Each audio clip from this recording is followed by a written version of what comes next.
Kratom, it's an amazing plant.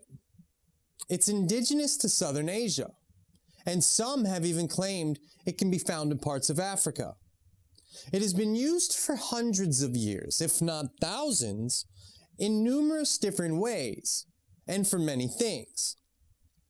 Its legality in the world, though, it's a dizzying subject, as some regions have reported no deaths or significant issues, but they seem to have outlawed it just to preserve the profit of other markets.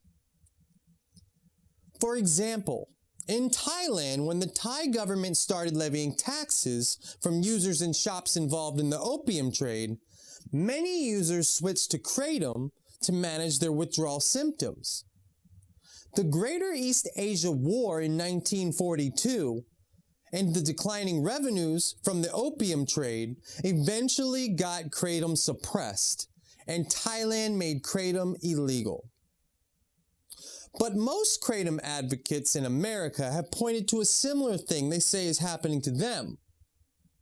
They claim the fact remains that certain government agencies in America target Kratom, and the only reason it still remains legal happens to be the grassroots efforts of over 100,000 petitions that were signed by Americans. In 2016, people made Kratom a historical event by forcing the DEA to overturn a decision that was going to make Kratom a Schedule I drug. They were going to classify Kratom alongside heroin. Despite the efforts of hundreds of thousands of people, Kratom has been made illegal in a few states and cities. The description in this video will tell you exactly where those places are. As for consumption, it has many different methods of ingestion. It can be chewed, which is the oldest way of consumption. It can also be used as a tea, when people steep it in hot water to extract its alkaloids, and then they strain away the matter from the remaining water and drink it. Some also use a citric acid to help the taste and aid the extraction process of their tea. A similar form of water and citric acid extraction is used to make a concentrated extract of Kratom. A water boiling extraction is done to create a more potent version that is often abused by people, but rarely it can be used by the people with extreme pain issues. Another form of extract is made with food-grade alcohol, and more types can get even more complicated by adding the two methods together. Many Kratom enthusiasts are said to dislike extract use. The Kratom-loving opponents of extract state that regular leaf is just as strong and has a natural limit so that abuse is prevented. They also bring up the fact that scientifically there is no method of extracting all the valuable alkaloids, and regular leaf is the only way to get all the medicinal uses out of it. The most popular methods of consumption in America is capsule use and something called a toss and wash.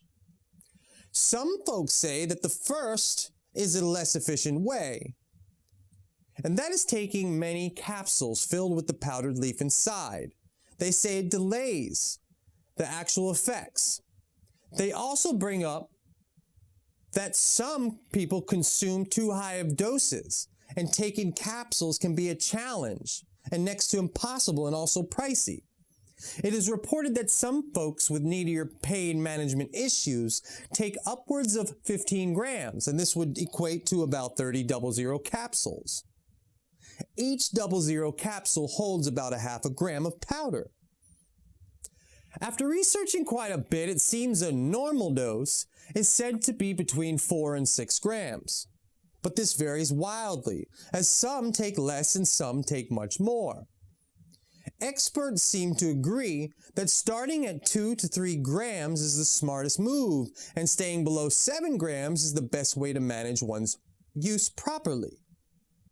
It is reported to never be a good idea to go beyond 10 grams.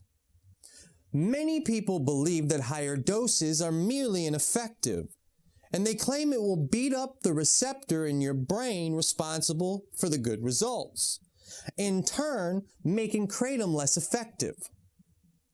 The kratom community has a famous saying that also happens to be the age-old adage of less is more. And this seems to be a very accurate comment. By many users' accounts, they say that you should be taking less and not taking more. It seems the bulk of people that use the higher doses seem to be people who have had previous experiences with or have abused opiates. They claim to need more because they have increased their tolerance. This area is very conflicting, and we always recommend seeking a doctor's advice anytime you want to change your diet or health regimen.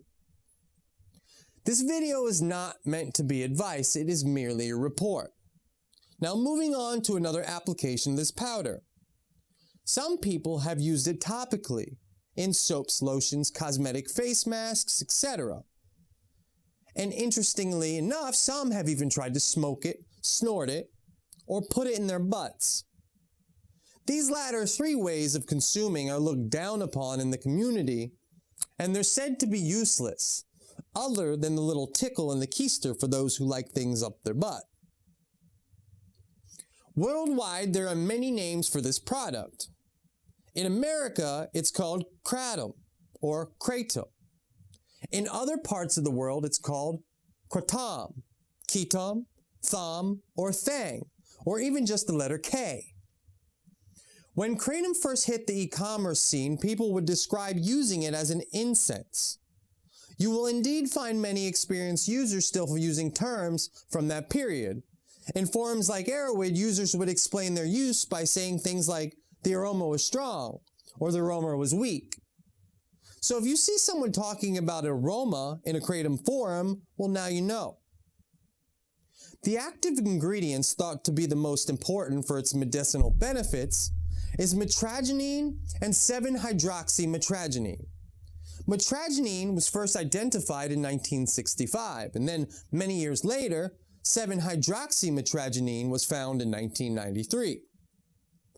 While a lot of people in the industry believe those two ingredients to be the most beneficial for use, many enthusiasts believe the rest of the 40 or so alkaloids inside the leaf become dependent on each other and can enhance individual results.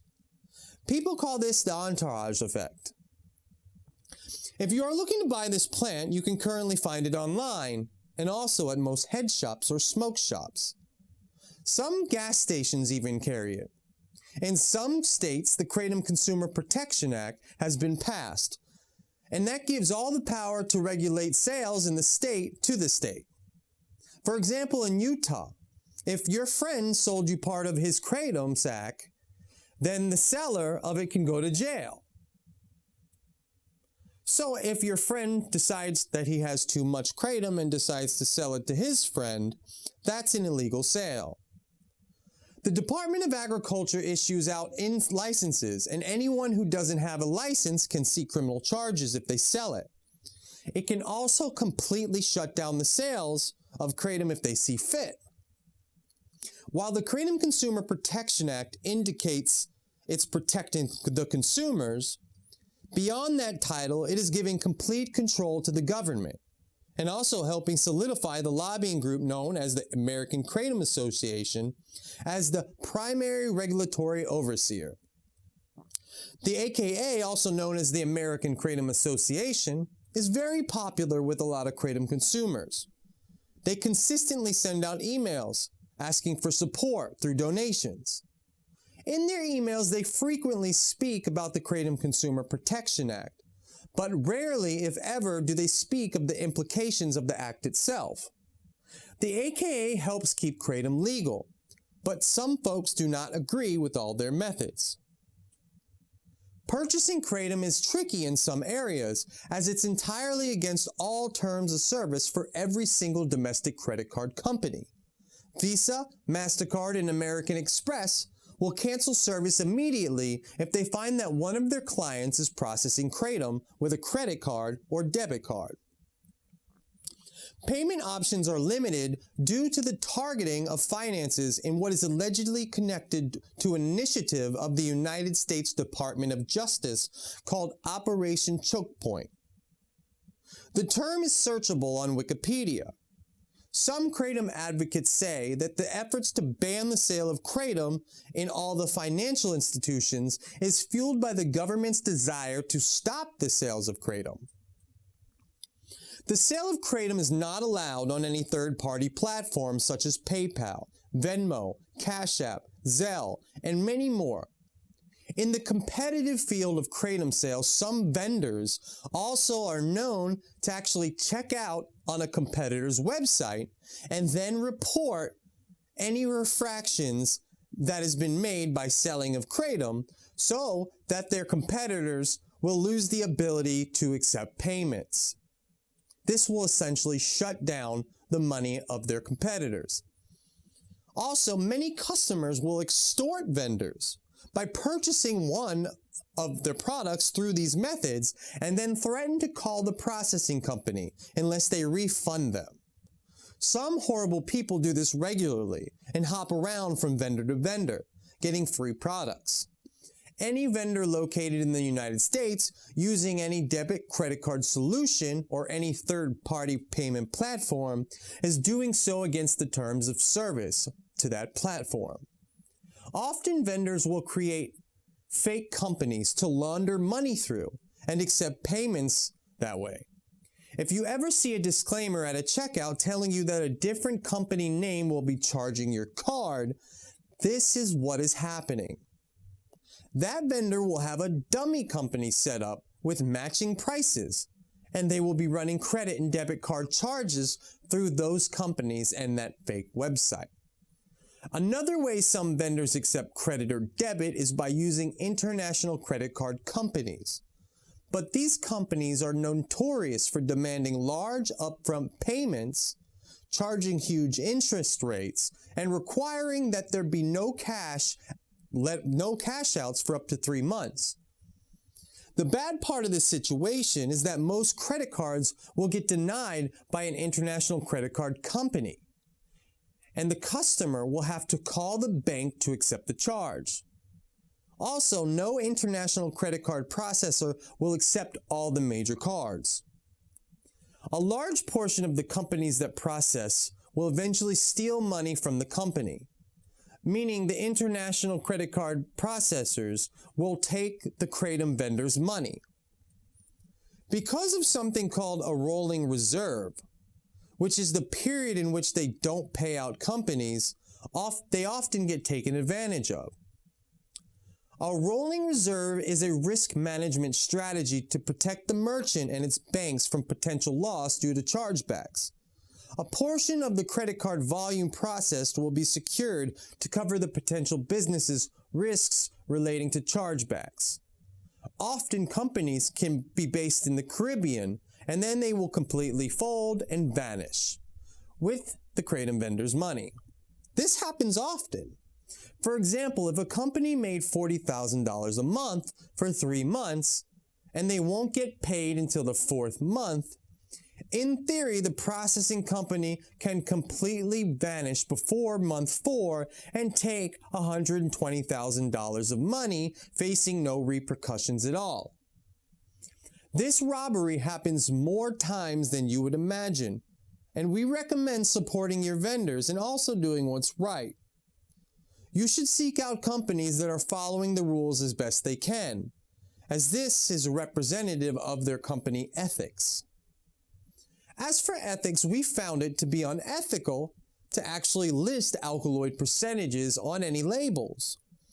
Currently, some states require the labeling of 2 most popular alkaloids, mitragynine and 7-hydroxymitragynine, but it's common for alkaloid values to be inaccurate in commercially sold products. Due to the pressure to regulate the plant, individual states have made it law to list the amount of mitragynine and 7-hydroxymitragynine on product labels. These regulations are pushed to the forefront by lobbyists and politicians, not by experts or scientists. Some people in the Kratom activist community have defended this regulatory practice by stating that they have to do something to make it look like the community is safely utilizing this plant. The alkaloid labeling practice is growing popular in the legislation sector, regardless of the facts.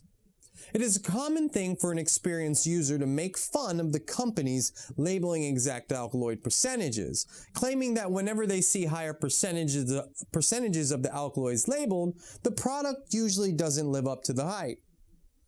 It is accused of being a regulatory measure that is being abused as a marketing ploy, and we cannot find any reason to disagree.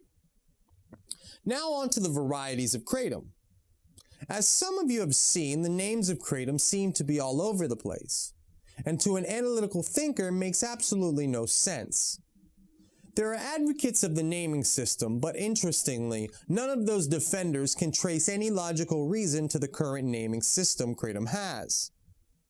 We will go in depth later in this video of some of the origins like Red Mangda and explain what exactly a strain is through the lens of science. You've got to stick around to find out how you can explain strains to someone. It's pretty cool. When speaking of strains, sometimes there are descriptive names that depict the leaf's physical traits, like white-horned. Some plants have maybe 1 or 2% of its leaves get tiny spiky ridges on the leaf itself, hence the name horn. Even though there aren't enough horny leaves to justify its name, someone along the lines decided to market the name horn or horned. And lab tests comparing the horned leaf and a regular leaf from the same tree showed little difference. Once again, pointing to the origin of the name being a marketing ploy, as opposed to a substantial description or scientific term. There are also names for describing the larger leaves, like green elephant. Some people claim that there is a phenotype with larger leaves, but there is just not enough substantial evidence to justify this name, elephant. As is most time, the name is entirely made up. With elephant, someone along the line figured that the bigger is better and just decided to run with the name. Then the fear of missing out theory kicks in and everyone mysteriously starts selling elephant because they think customers will all run to the new product, which they do, so the strategy continues. But it's a dishonest, baseless practice for the seller. Names are always found to have a color in the title also. And most often, the name usually will have some sort of region or location behind the color title. For example, red Borneo, green Malaysian, white Indonesian, red Vietnam, etc. These areas included in the title are usually never connected to an actual botanical variation or anything scientific for that matter. And very rarely will the plant grow in the region of its name, meaning you could never ask a botanist to grow a red Bali kratom. Like I just mentioned, Bali doesn't have growing within its region. Most indigenous Bali residents have no idea what kratom is. Most people in Indonesia have no clue what kratom is at all. An even sillier point is that names like red Borneo and red Indo mean precisely the same thing. As the island of Borneo is Indonesian, so therefore Borneo is Indo and vice versa. Most names evolved from the early days of kratom sales online. Marketing started dishonestly and the ball kept rolling downhill until we found ourselves in the current situation we are in today. A bunch of made-up names that people swear by on forums, and some people actually think that there is some kratom variation that is actually supposed to be called Red Bali. Now, let's dive into the kratom products that are named after regions where it is found to be illegal to export. Let's take, for example, Vietnam and Malay kratom. If you didn't know, it's unlawful to export kratom from Vietnam or Malaysia. In Malaysia, you can get 4 years in prison and up to 10. In Vietnam, you can receive up to 5 years for exporting kratom. If your vendor sells you these, think about how they got them. If he or she is carrying authentic Vietnam or Malaysian kratom, then technically they are conspirators in the global drug trade. I use the word drug not just because of my feelings in this matter. I use the term because those countries define the plant as just that. So exporting out of those countries would be illegal drug trafficking. It's common sense. Some of the vendors we spoke to are claiming ignorance, when in fact they are lying to you, confusing the market, and very few of them export from any of those areas. And why is it that they boast about receiving kratom from those countries that have deemed this plant illegal? If their orders involved illegal kratom, doesn't that put Vietnam and Malaysian families at risk? I mean, think about it. If you ask for a real Malaysian kratom, then that means a family or group of people will conspire in Malaysia to harvest, dry, mill, and then export the product. They are putting all parties at risk. Curiously, the illegal strains on today's markets are the same price as every other strain on the market. If there's a big smuggling operation connected to a product, wouldn't it demand more money for the purchase? Supply and demand would have to come into play, right? It's a natural law of business. This just points to another lie being told about the origin of the product. It points to fibbing about the source of companies involved in the international drug trafficking trade. Even with most experienced users knowing the common lies in the industry, doesn't matter. People still are buying and selling these supposedly illegal strains. Some people are still specifically interested in one area of harvest, even though it's been told and known lately, especially on the forums and newer informative sites, that strains and regions just aren't real.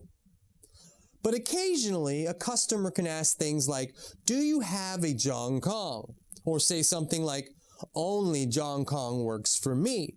Or, Green Bali is the only thing that works for me. Well, I have bad news for those folks.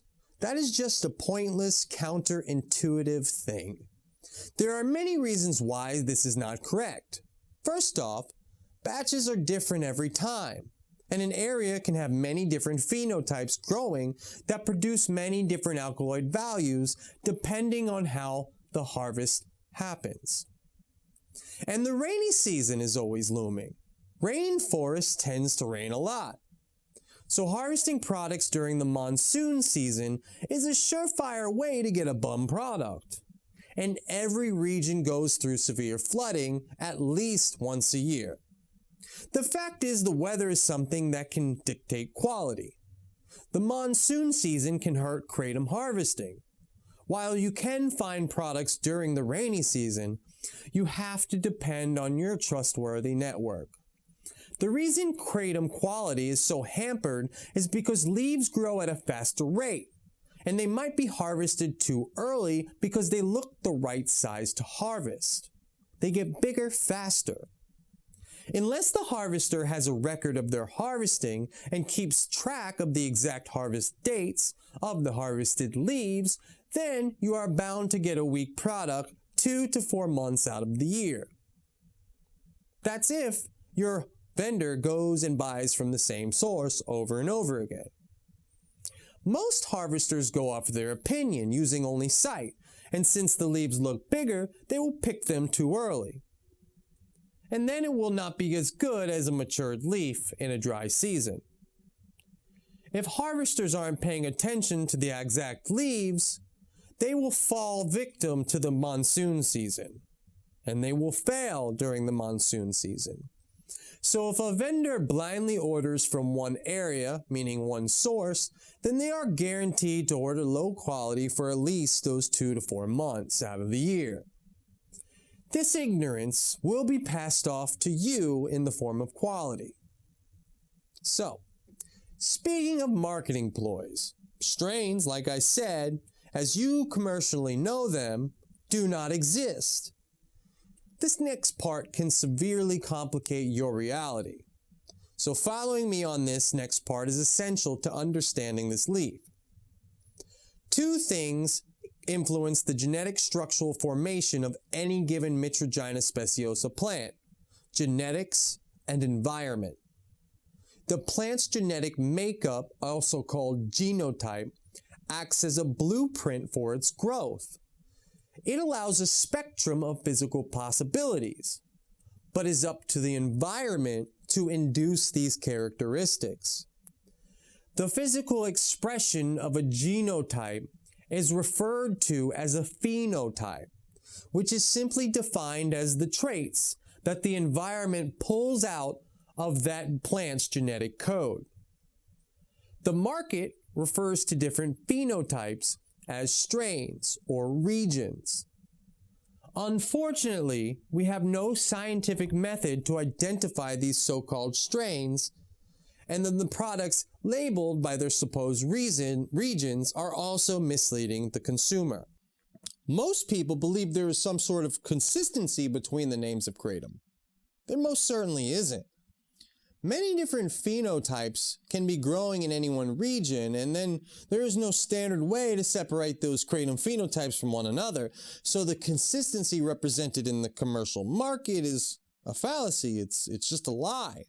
Using these facts, we can deduce that most kratom regions or strains are entirely fabricated names, and they mean absolutely nothing at all. In today's market, stores and websites are flooded with misinformation regarding strains and regions. Well, why?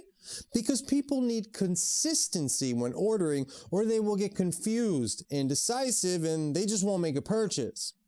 So instead of telling people of kratom's actual inconsistencies, suppliers have convinced the market that different effects are displayed with each of the unique terms made up. For instance, the Indonesians first introduced this false labeling of kratom products with the advent of the name Mangda. The term Mangda is a slang term originating in Thailand. Its somewhat derogatory meaning in Thailand has the equivalent meaning in America as fine-ass hoe, and its equivalent definition in Thai would be pimp grade. It is not a term that can separate types of kratom at all. Currently, there are no biological markers used when growing or purchasing kratom in our market today. Names like Borneo, Thai, Mangda, Horn, Vietnam, etc. are terms made up to convince the consumer that there are unique products offered that do different things. Even if these products are grown in the regions of their name, they still can and will produce different phenotypes, which in turn can produce differing effects.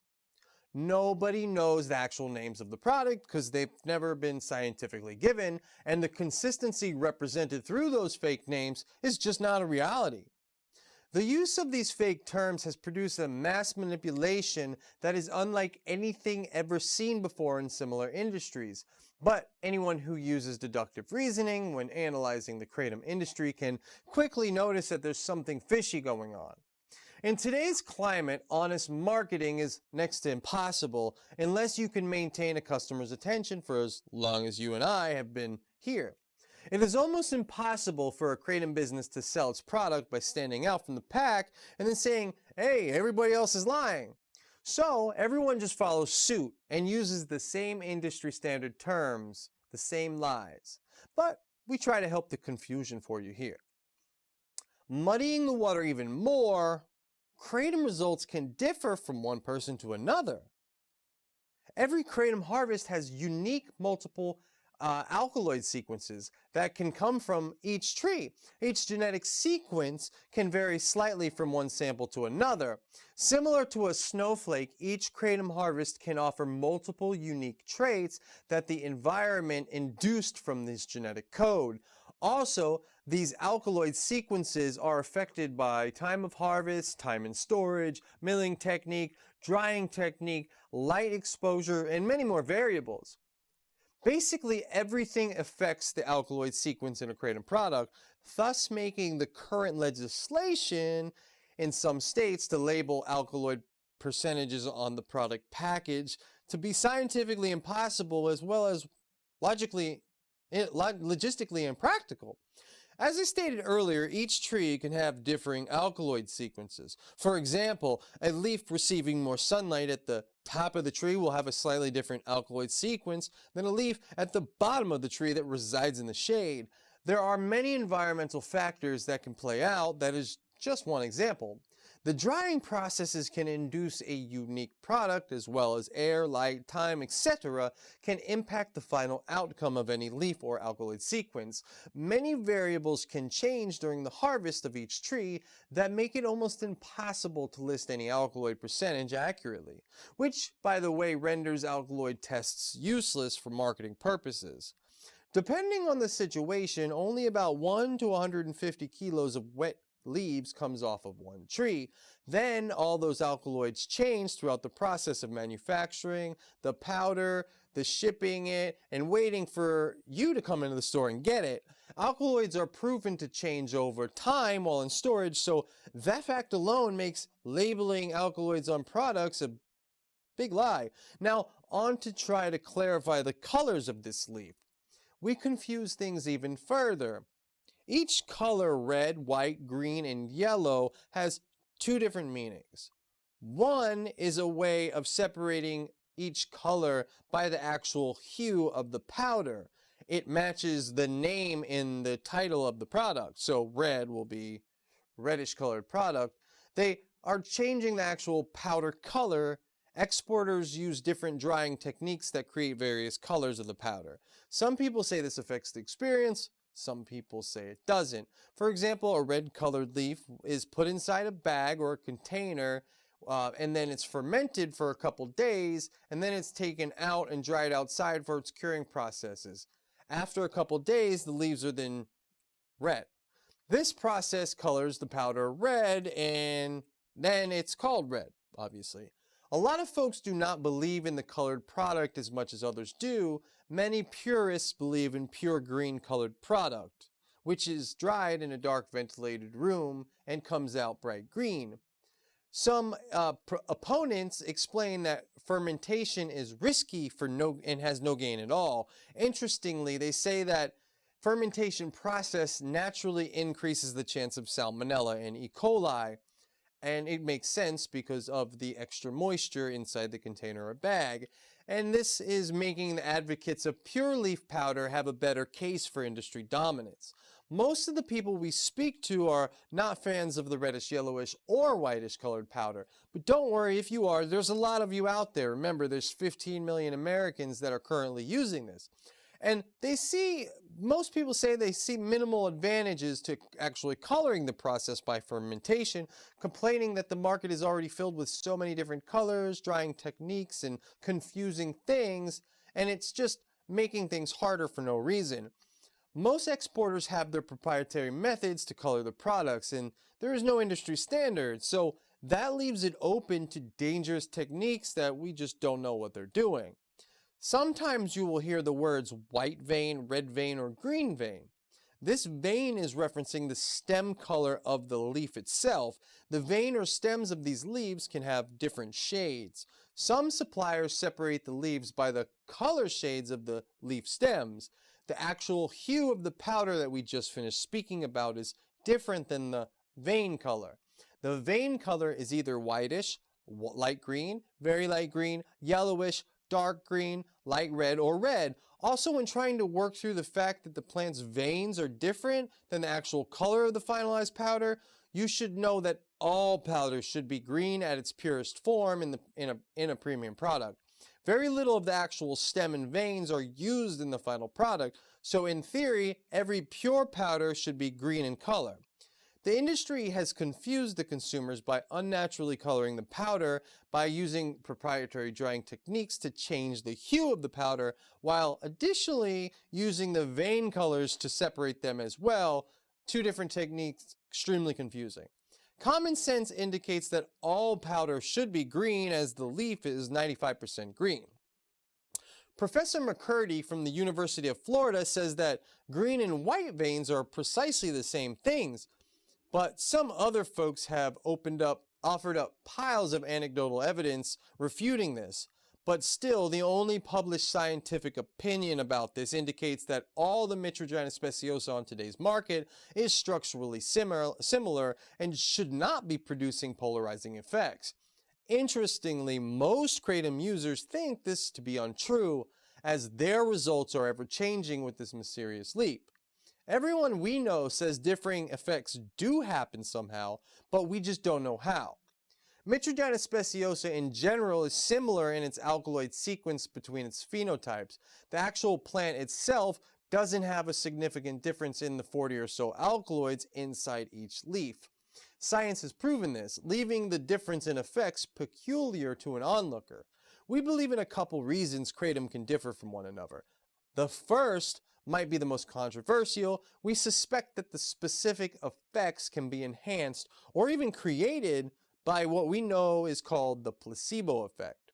Secondly, by folks independently processing each alkaloid different from each other, meaning one person something happens to one person and another person it happens to them differently because they're receiving the product differently. They're almost reading the code of the product differently, I guess. It has been said that each person individually handles each alkaloid independently. So in theory, each result will be unique every time. The exact results are not necessarily a result of the leaf as much as it's a result created by the way each person processes each of the many alkaloids. We personally think the reason that there are extreme differences in kratom is how each person reacts to each alkaloid separately. Additionally, that placebo effect also plays a significant role. That is why the market offers so many different varieties, because they separate the effects by the supposed strains, thus propelling the placebo effect in action.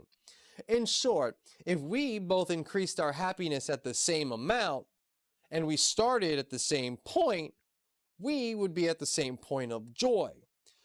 But if you start at a happier place than I start, and we gain the same amount of happiness, you are at a more blissful point than I am, thus explaining why the placebo effect works. It's essential in this product. In the same context, the name of kratom entices a buyer to believe they will, if the name of kratom, entices a buyer to believe they will get tired, then they might get sleepy. Sometimes this has little to do with the actual leaf as much as the power of persuasion, also known as the placebo effect. The folks we have talked to believe that people with positive mindsets have a much more enjoyable experience. So when you take away the easiness of the current lies about labeling, i.e. reds for sleep, whites for energy, etc., anxiety actually goes up, thus the effects will not be as pronounced. People believe this is an authentic thing, so the labeling of kratom actually impacts the results we have. But genetics do play a significant role, and even if you don't get premium products, it's still said to be very useful. Like I said, 15 million Americans utilize this leaf, and most leaf can be used and enjoyed. Its dominance in America started recently. Let's go back a couple years, circa 2016. At the time, the world of kratom exploded onto the scene. The kratom rush was on. Many vendors in America took advantage of the booming interest, and just as many farmers from Indonesia capitalized on that boom. The number of Indonesian farmers who planted plantations exploded.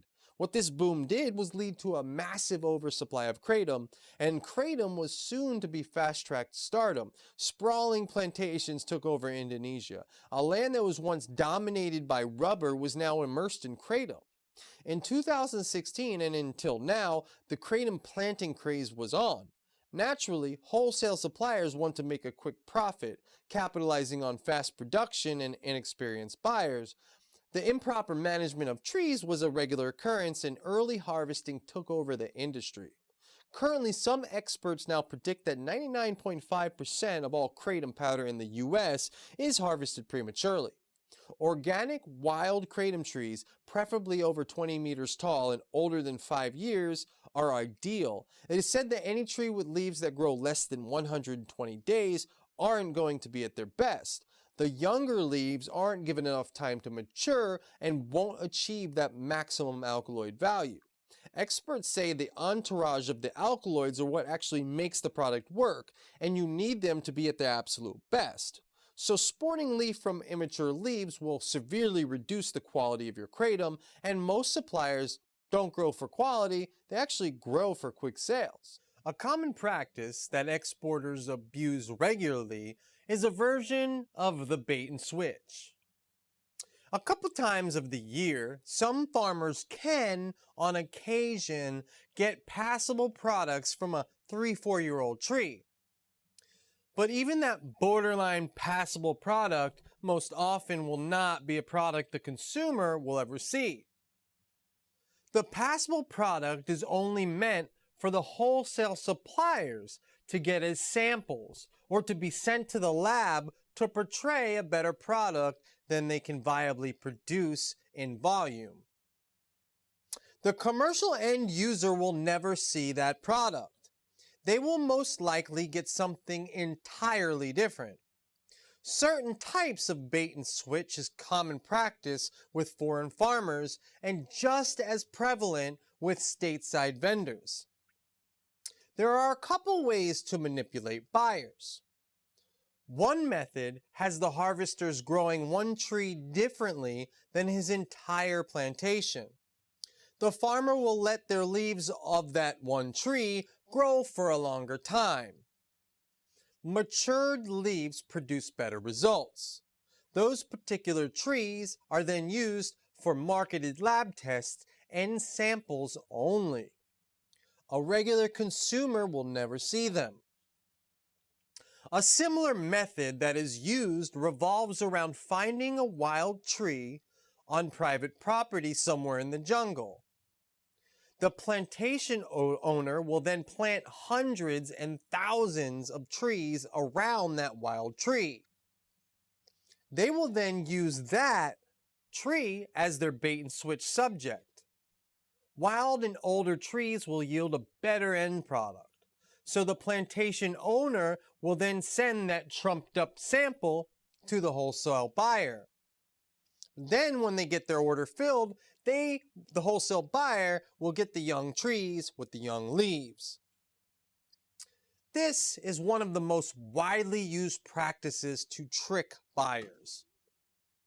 A plantation owner or even a domestic vendor will test only its best products because comprehensive lab analysis is expensive and it's not very practical. These best products are only grown for show. They grow in coddled environments just to be submitted for lab tests and also to be produced for limited samples that fool prospective buyers. Most U.S. buyers will never catch this, as almost all stateside volume vendors will not rely on human testing for quality product inspection. Experts predict most kratom transactions in the U.S. involve this particular bait and switch technique. This practice is very prevalent. Be wary of anyone that pushes lab tests to their forefront of their marketing. Many experts we know say they haven't met a vendor that publishes an accurate lab test for the current product they offer. They haven't met even one. And as you can start to see logistically, it's almost impossible. It just doesn't happen because it isn't realistic. A single tree can have multiple different alkaloid outcomes. Let's think about a common 5 to 15 meter tall plantation tree. Depending on the maturity of the leaves and the thickness of that tree, that plant will only yield 5 to 15 kilograms of product. And what makes the situation foggier, depending on how the leaves are sorted, there can be many different results on one single tree. Leaves can get sorted in many different ways. They're sorted many ways when harvesting, and each leaf can have a slightly different alkaloid level. A young leaf will have a different alkaloid value than an old leaf. A top of the tree leaf will differ from the bottom of the tree leaf. Additionally, many times suppliers will pick the old leaves first and then select the young leaves after, separating them for their own proprietary reasons. And to cloud it up even more, each tree can be slightly different. So, in conclusion, it's easy to see using one lab test for thousands of kilos of product is not an accurate way to judge quality or contamination. You need a real human to decide a sample for its quality. A human quality test will always be better than a cherry-picked lab specimen. Quality has many variables. Most plantations only let their leaves grow for 7 to 21 days before harvesting them, and then they're rushing them off to the buyer. A premium leaf should be matured for at least 120 days. But it doesn't always have to be 120 days to be quality, because genetically, some leaves are just naturally better than others. But finding great genetics is very rare. Honesty is just not at the top of everyone's to-do list when it comes to profit. In today's market, you must also be ready to spot forged lab tests. Locating fake lab results every month is a routine procedure for some of the more experienced companies out there. Utilizing Photoshop to zoom in on the results to spot fakes is an everyday thing for experts in this industry. Easily manipulating lab tests by forging them is just as prevalent as the bait and switch method. Both techniques happen at a very high rate. It's unfortunate, but they both happen at a high rate. Lab tests promote corrupt practices in the kratom industry because of the large amount of product represented by one single test. Exporters will say they tested acres of product, but in reality, they only tested one small portion. Batches are harvested by many hands, over many days, and with tons and tons of product, represented by one itsy-bitsy sample. The best way to have a clean product is by using on-site testing kits. What? Companies can currently test for yeast, mold, fungi, salmonella, E. coli, and 9 different metals inside their own facility. You do not need a lab test. Using the easily accessible current fruit and vegetable testing equipment rather than the expensive non-practical lab tests, this can be easily done testing your own product. Some believe lab tests are pushed forward by those who want and who would benefit from regulation. One person asked me, "How many tomato farmers do you think would be in business today if they had to lab test each tomato tree or harvest?" That is very impractical. And that impracticality is why it doesn't happen. They went on stating that they believe it's a strategy. Most folks who support lab testing do not always have your best interests in mind, they say, and that lab testing is lazy. And due to a large amount of product one test represents is a less clean way to declare product contamination free. Let's compare the two methods of testing. Lab testing only one 10-gram sample out of a 1 to 15 ton harvest, or spot testing every 20 to 100 kilos in that 1 to 15 ton harvest. We believe companies must be able to test small batches frequently and quickly to assure contamination-free product. When you think about the logistics, there is no way you can approve of lab testing as a useful metric compared to the industry's on-site testing methods. On-site testing is an economical way that will promote cleaner practices.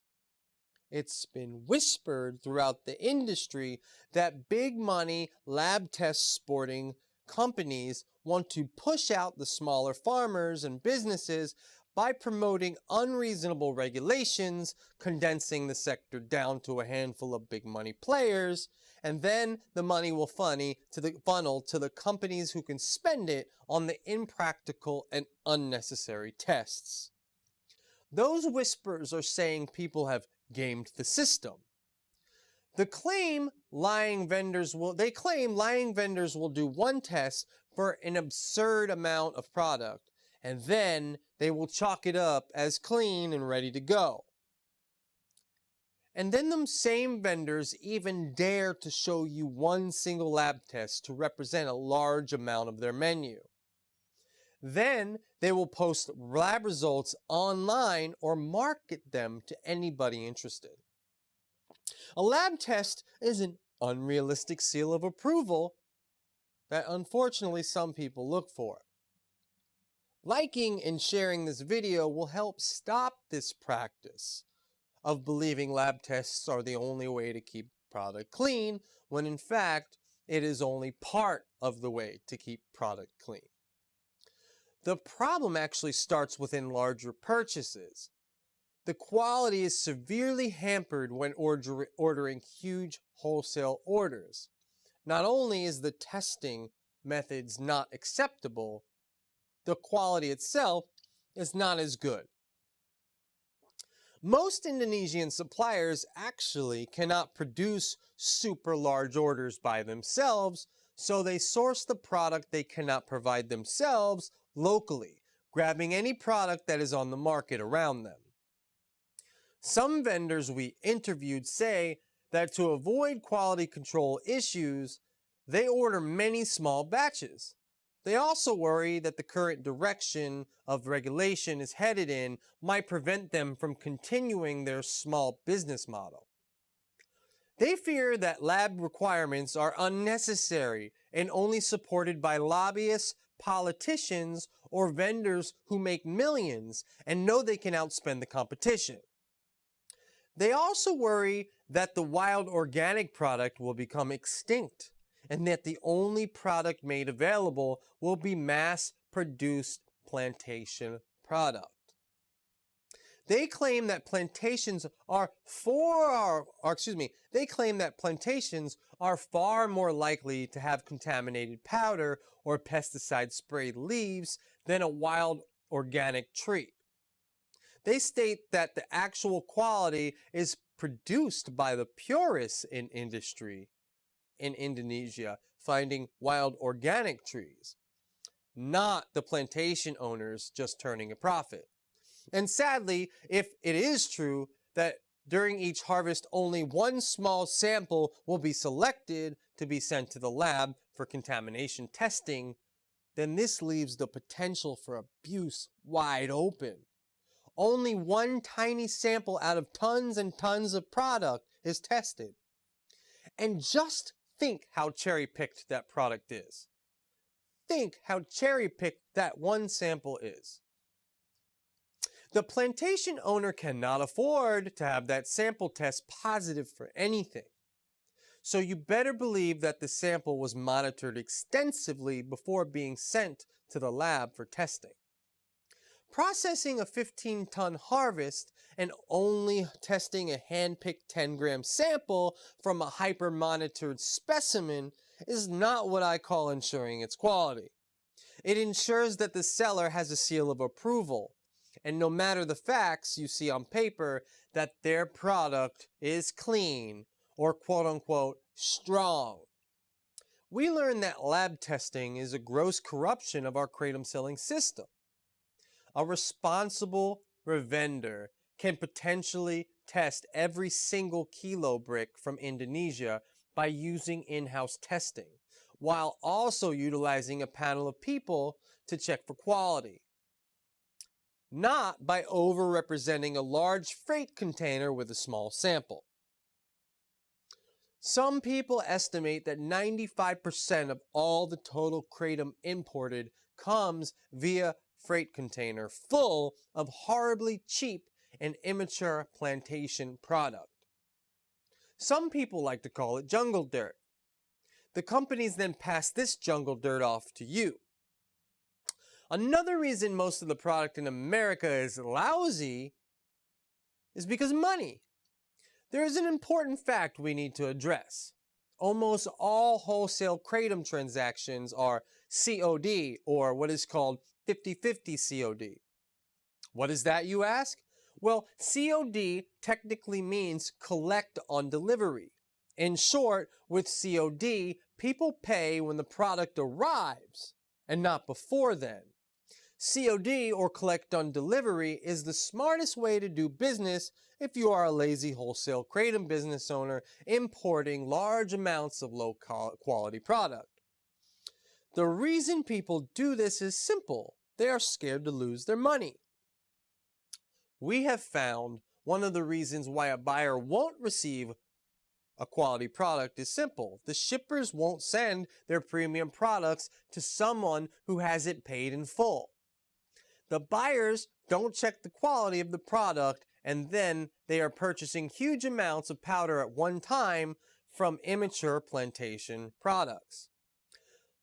Those folks are the most valued customers for plantation owners, who has fields and fields of immature trees to supply the demand of the lazy buyer happily. With COD, the buyers don't trust the importing process of the exporter, so the COD protects them and also entices them to purchase from the exporter. The shipper then can quickly grow back the leaf in as little as 7 days, but the buyer cannot raise back the money if the buyer lost it. In COD, the exporter assumes the risk.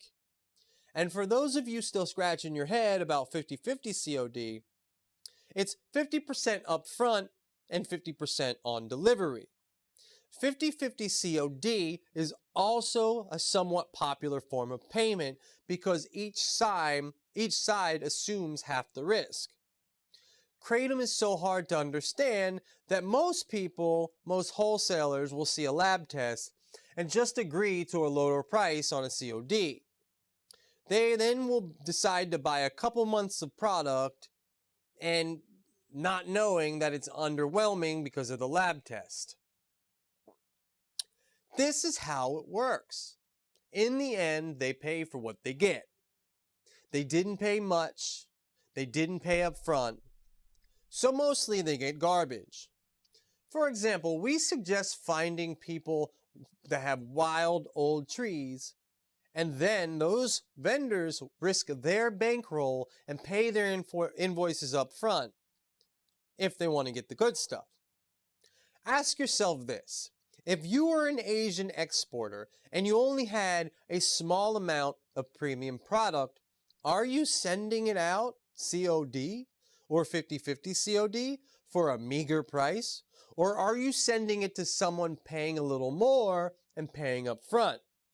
This is common sense.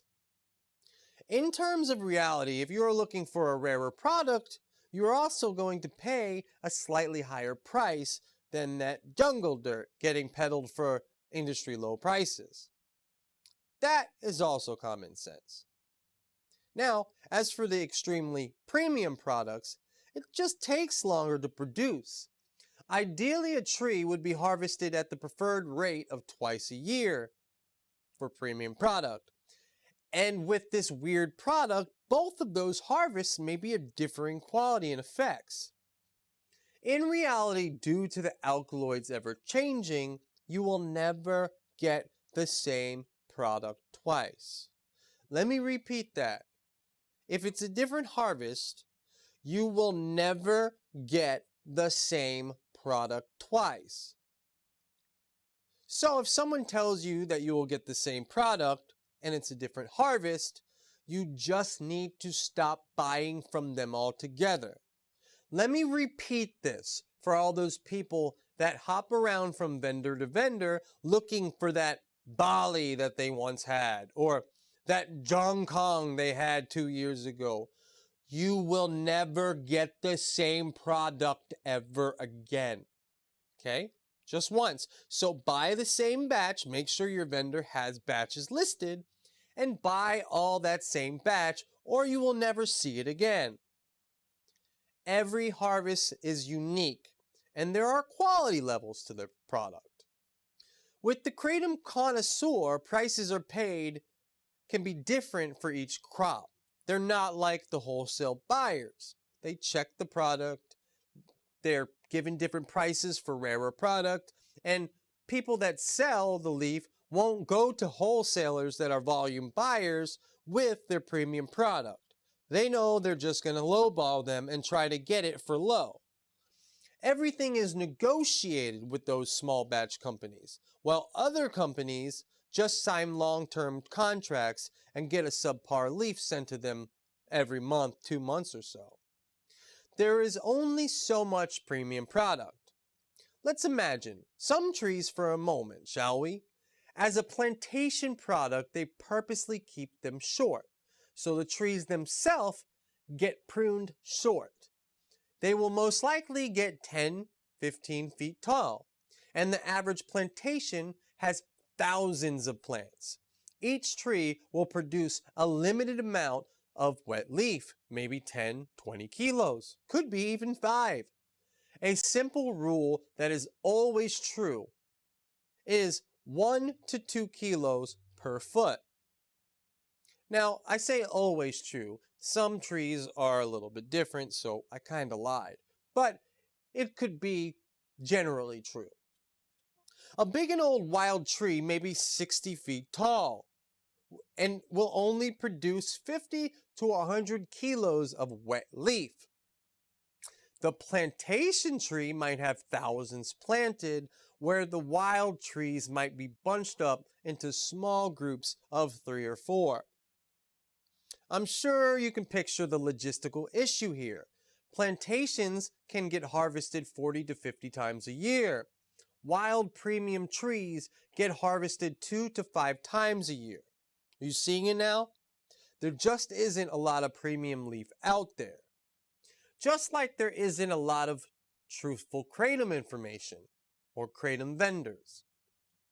Please like and subscribe and share this video to help beat the suppression of information and beat misinformation. We appreciate your support and hope you watch future videos. Please share this in your groups and forums and spread the truth about kratom. We appreciate you guys. Make sure you hit the subscribe button, elbow that notifications button, and go ahead, stick around our channel and see what we can come up with in the future.